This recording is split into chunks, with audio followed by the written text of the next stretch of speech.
Les pages oubliées. Dans une région reculée où les vents semblaient porter l'écho des siècles passés, deux frères prirent une décision capitale pour leur communauté. Leur village natal, Bouribet, niché à quelques kilomètres de Cancon, devient le berceau d'une nouvelle ère, l'essence de leur lignée, les descendants du grand-père Kaba Sambou. Leurs racines plongées loin dans le sol fertile de l'histoire, jusqu'à Bou, Sidibé, originaire de Kona, un hameau du Wassoulou près de Bougouni. Cette cité autrefois florissante était un point névralgique du peuple Peul, dont les origines s'étiraient jusqu'aux plaines mystiques de l'Éthiopie.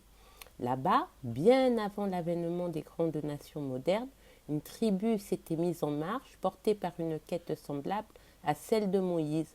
Fuyant la servitude et l'oppression, ils avaient traversé des terres hostiles pour trouver une terre promise, un lieu où l'herbe serait toujours verte et les rivières abondantes.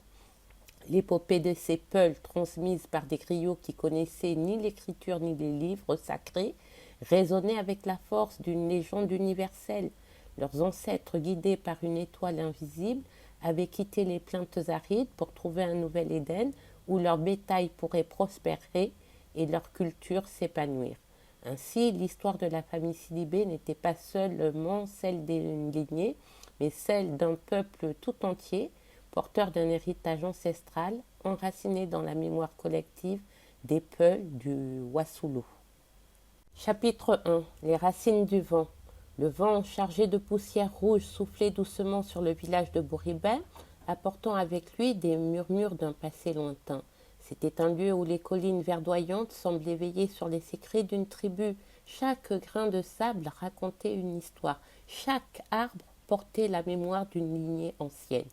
Assis sous l'ombre généreuse du baobab, le capitaine Noumouri Sidibé parcourait une dernière fois les pages de son carnet. Ce n'était pas un journal comme les autres, c'était une archive vivante, un témoignage de la vie, des luttes et des espoirs de son peuple. Ses doigts, marqués par les années de service et de bataille, effleuraient les lignées d'une écriture serrée, presque fiévreuse. Ce carnet contenait tout ce qu'il avait appris, tout ce qu'il voulait transmettre.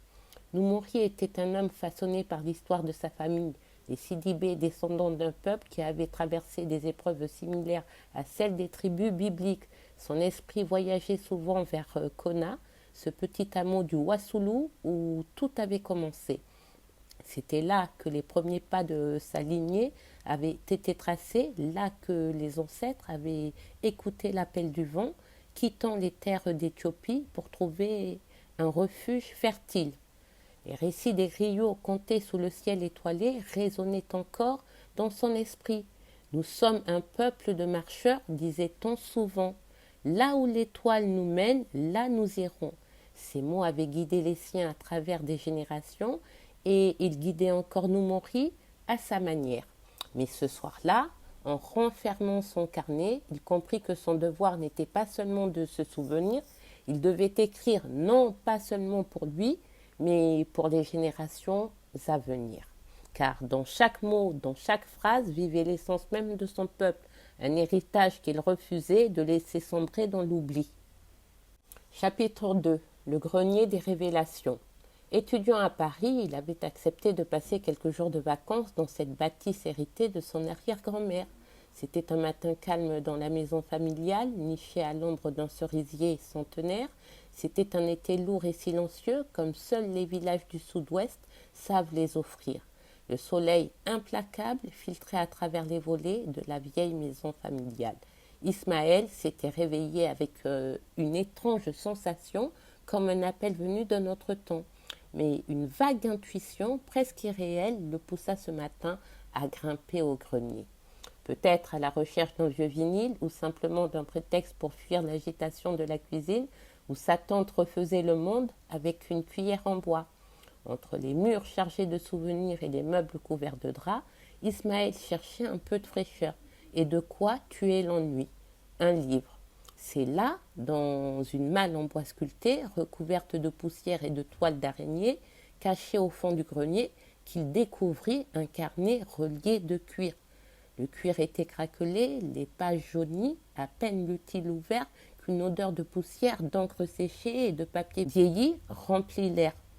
Sur la première page, tracé d'une main sûre et dense, un nom écrit en lettres solides, Capitaine Noumouri Sidibé. Ismaël resta figé. Ce nom, il le connaissait, ou plutôt il le reconnaissait. Ismaël avait entendu son nom toute son enfance, un nom que l'on murmurait pendant les réunions familiales, souvent avec admiration. Il s'assit sur une vieille chaise bancale, le carnet posé sur ses genoux. Les mots qu'il lut le frappèrent comme une gifle douce mais indélébile. Ce n'était pas un simple journal, c'était une mémoire, une mission. Les premières lignes l'interpellèrent immédiatement. Nous sommes les enfants des plaines, guidés par les étoiles, liés au vent et à la terre. Nous avons marché des jours sans fin, la poussière dans les yeux, la foi en nos ancêtres dans le cœur. C'était l'écriture de l'aïeul Noumouri, le capitaine, le légendaire ancêtre dont on parlait comme d'un pilier, d'un homme de mémoire. Et ce qu'il tenait entre ses mains n'était pas un mythe, c'était un héritage vivant. Chaque page qu'il lisait l'éloignait un peu plus de son quotidien.